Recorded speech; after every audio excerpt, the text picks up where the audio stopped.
The NBA hasn't seen a good player feud in a while. Lucky for us, Russell Westbrook and Reggie Jackson are changing that.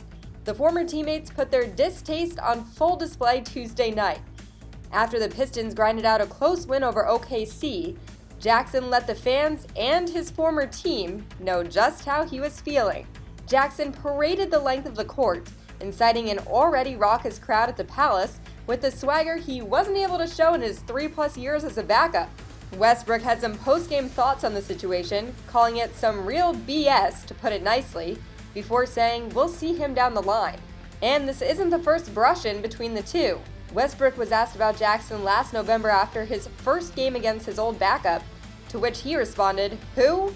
before calling him just another player on another team. Reconciliation doesn't seem like an option here, so let the games begin.